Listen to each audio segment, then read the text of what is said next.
سب سے اعلیٰ درجے کا اسلام کیا ہے؟ من سلم المسلمون من لسانہ و یدہ۔ زندگی میں یہ طے کر لو، کوئی کتنا ہی تمہیں دکھ پہنچائے، کوئی کتنا ہی تمہاری بےعزتی کرے، چپ ہو جاؤ، سہ جاؤ۔ مرنے والے کی کیا عزت، کیا ذلت، میں نے تو مر کے دیکھا ہے، اور مجھے یہ حدیث سمجھ میں آئی ہے بڑی اچھی طرح، موتو قبل ان تموتو، کہ مرنے سے پہلے مر جاؤ۔ اس وقت اگر میں مر جاتا تو مجھے کوئی گالیاں دیتا تو مجھے کیا نقصان تھا، اور مجھے کوئی نعرے لگاتا میرے لیے تو میرا کیا نفع تھا۔ تو مرنے سے پہلے مر جاؤ۔ کوئی تمہیں برا بھلا کہے تو تمہارا کیا نقصان ہے، تمہیں کوئی واہ واہ نعرے لگائے تمہیں کیا نفع ہے۔ اگر اللہ راضی ہے تو مردہ آباد اور زندہ آباد سے بے نیاز ہو۔ ابو ذر رضی اللہ تعالیٰ عنہ کو ایک آدمی نے گالیاں دی تو انہوں نے فرمایا، بیٹا ایک گھاٹی آگے آ رہی ہے، اس میں گر گیا تو جو کچھ کہہ رہے ہو اس سے بھی زیادہ کا حقدار ہوں، اور اگر پار ہو گیا تو تیری گالیوں سے مجھے کوئی فرق نہیں پڑتا ہے۔ من سلم المسلمون من لسانہ و یدہ موتوا قبل ان تموتوا۔ چونکہ آج کل اخلاق ہیں انتقامی، معاف کرنے والے اخلاق ہیں نہیں، انتقامی اخلاق ہیں۔ ہمارا معاشرہ انتقامی ہے، اچھا کرو گے تو ہم اچھا کریں گے، برا کرو گے تو ہم برا کریں گے، جیسا کہو گے ویسا ہم سے سنو گے۔ یہ ہمارا ماحول ہے، یہ ہمارا۔ ایک ماں کہہ رہی تھی دوسری ماں کو، میرے پترا کدی کسی نے واسطے سلام نہیں کیتا، بڑے فخر سے کہہ رہی ہے، ہمارے اپنے گاؤں کی بدوا، میرے پترا کدی نہیں کسی نے واسطے سلام کیتا، مائی جڑا کرے انہوں کریں دیں، جڑا نہ کرے انہوں پوچھ دے ہی کوئی نہیں۔ یہ وہ فخر سے کہہ رہی۔ جو سب سے بڑا عیب ہے وہ سب سے بڑا فخر بنا ہو۔ میرے پترا کدی نہیں کسی نے واسطے سلام کیتا۔ جب ماں باپ نے یہ سبق دیا تو اولاد کا کیا قصور ہے؟ ہمارا معاشرہ انتقامی ہے، ایک کی 10 سنانے کا ماحول ہے، تو آپ 100 کی ایک بھی نہ سناؤ۔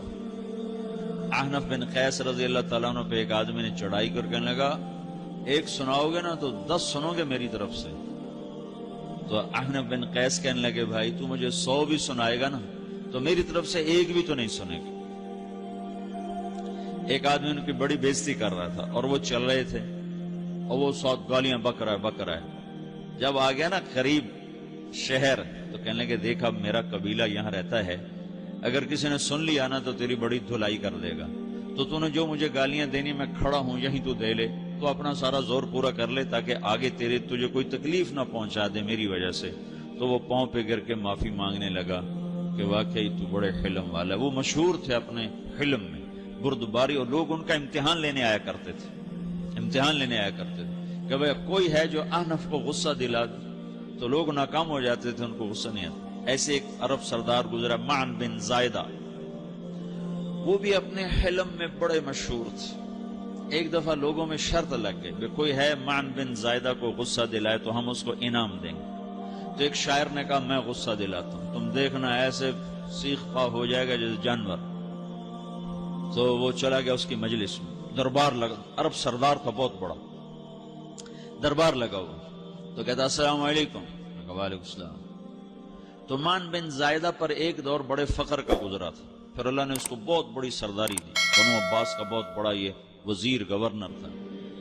اتذکر اذ لحافک جلد شاۃ واذ نعلاک من جلد البعیر، کیوں بھائی تو یہ یاد ہے جب تیرا بستر بکری کی کھال تھا اور تیرے جوتے اونٹ کی کھال کے تھے؟ تو کہنے لگا کیوں نہیں یاد، بھلا کوئی ماضی بھی بھولتا ہے؟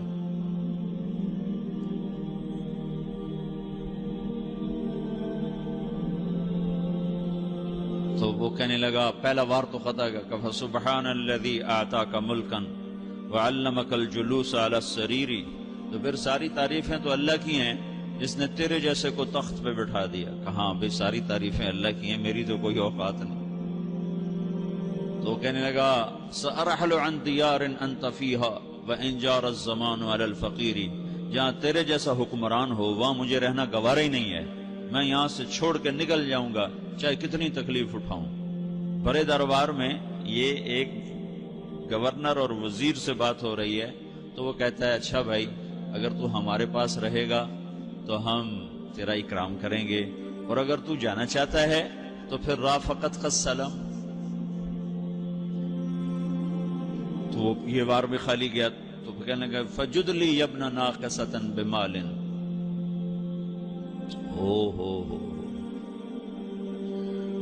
او گندی ماں کے بیٹے مجھے کچھ عطا بھی کر، میں بغیر پیسے کے سفر کیسے کروں گا؟ عرب کو کسی کو بھی ماں کی گالی دے دینا اور پھر عرب سردار ہو. فجد لی یبن ناقصۃ بمال، بری ماں کے بیٹے مجھے کچھ پیسے بھی دے، میں نے جانا ہے. میں کہا بھائی اس کو 3000 دے دیا جائے. اللہ، تو کہنے لگا قلیل ما آتیتنی و انی لأتمو منک فی الکثیر، یہ تو بہت تھوڑا تو نے دیا ہے، مجھے اور دے. کہا اچھا بھائی 3000 اور دے دو. تو وہ شاعر کی بھی آنکھیں پھٹ گئیں. کہنے لگا اب ٹھہر جا ٹھہر جا، اب میں تیری اصل تجھے بتاتا ہوں. سألت اللہ ان یبکیک ذخرا فما لک فی البریۃ من نذیر، میں اللہ سے دعا کرتا ہوں اللہ تیرے جیسوں کو سلامت رکھے، تیرے جیسا دنیا میں کسی ماں نے جنا ہی کوئی نہیں. فمنک الجود والافضال حقا وفضل یدیک کالبحر الغزیر، تو ہی سخی ہے، تو ہی کریم ہے، اور سمندر بھی تیری سخاوت کے آگے کچھ نہیں ہے.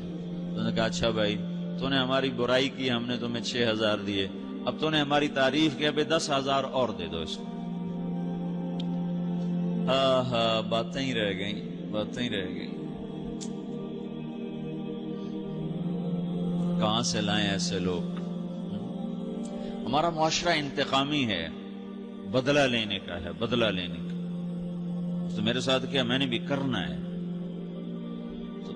تو اعلیٰ درجے کا اسلام یہ سکھا رہا نہیں چپ ہو جاؤ، سلام مت بن جاؤ، سلامتی بن جاؤ، سلامتی کی علامت بن جاؤ. من سلم المسلمون من لسانہ ویدہ. اب وہ سوال کرتا ہے یا رسول اللہ ای الایمان افضل، سب سے اعلیٰ درجے کا ایمان کیا ہے؟ اسلام کیا ہے؟ کلمہ، نماز، روزہ، حج، زکوٰۃ. اعلیٰ درجے کا اسلام کیا ہے؟ من سلم المسلمون من لسانہ ویدہ. یہ اخلاق کا ادنا درجہ ہے، ادنا درجہ ہے. ادنا درجے پر پہنچ کر آپ اسلام میں اعلیٰ درجے پر آ سکتے ہیں. وہ سوال کرتا ہے ایمان کیا ہے؟ تو آپ نے کہا اللہ پر، فرشتوں پر، کتابوں پر، رسولوں پر، موت کے بعد کی زندگی پر، تقدیر پر. اب ایک اور سائل سوال کرتا ہے ای الایمان افضل، سب سے اعلیٰ درجے کا ایمان کیا ہے؟ تو آپ نے فرمایا حسن الاخلاق، اچھے اخلاق سب سے اعلیٰ درجے کا ایمان ہے. جو آدمی اسلام میں، جو آدمی اخلاق میں، جو مرد عورت اخلاق میں ادنا درجے پر ہوتا ہے وہ اسلام میں اعلیٰ درجے پر پہنچتا ہے. اب اگر وہ اخلاق میں اعلیٰ درجے پر آ جائے تو اب یہ کہاں پہنچے گا؟ اب یہ کہاں پہنچے گا؟ میرا نبی کہہ رہا ہے سب سے اعلیٰ درجے کا ایمان ہے حسن اخلاق، حسن اخلاق. ابو ہریرہ نے پوچھا یا رسول اللہ وما حسن الاخلاق، یہ بھی ایک اور حدیث ہے. یا رسول اللہ حسن اخلاق کیا چیز ہے؟ تو آپ نے 3 چیزیں فرمائی، تصل من قطعک وتعطی من حرمک وتعفو عمن ظلمک. جو تم سے توڑے نہ تم اس سے جوڑو. نہیں کرتا سلام نہ کریں، کوئی ہم چھوٹے باپ کے ہیں، ہم تو کبھی بھی نہ کریں، ہم تو کبھی بھی نہ منہ تھوکیں بھی نہیں ہم تو میرا نبی کہہ رہا ہے جو توڑے تم اس سے جوڑو، جو محروم کرے اسے عطا کرو، جو زیادتی کرے اس سے درگزر کرو. یہ 3 کام جو عورت مرد کر لے گا یہ اخلاق کے اعلیٰ درجے میں ہے. جب یہ اخلاق کے اعلیٰ درجے پر پہنچتا ہے تو پھر میرا نبی کیا بشارت دیتا ہے؟ ادنا درجے پر پہنچ کر تو اعلیٰ مسلمان کی بشارت ہے، اور اخلاق میں اعلیٰ درجے پر پہنچ کر میرا نبی کہتا ہے کاد الحلیم ان یکون نبیا، اعلیٰ اخلاق والا بس نبی بنتے بنتے رہ جاتا ہے. اعلیٰ اخلاق والا ایسے ہے جیسے کہ نبی، قریب ہے کہ وہ نبی بن جائے. یہ تو ہے نا ترجمہ، لیکن ہم ہمارے اردو میں کہتے ہیں وہ نبی بنتے بنتے بنتے رہ گیا. کیا مطلب؟ کہ اس میں اور نبی میں صرف نبوت کا فرق رہ جاتا ہے، باقی وہ سب کچھ حاصل کر لیتا ہے. تو یہ سارے دین کا میں نے آپ کو خلاصہ بتایا ہے کہ میری آپ کی ضرورت ہے کہ میرا اسلام اعلیٰ درجے کا ہو، من سلم المسلمون من لسانہ و یدہ، میرا ایمان اعلیٰ درجے کا ہو،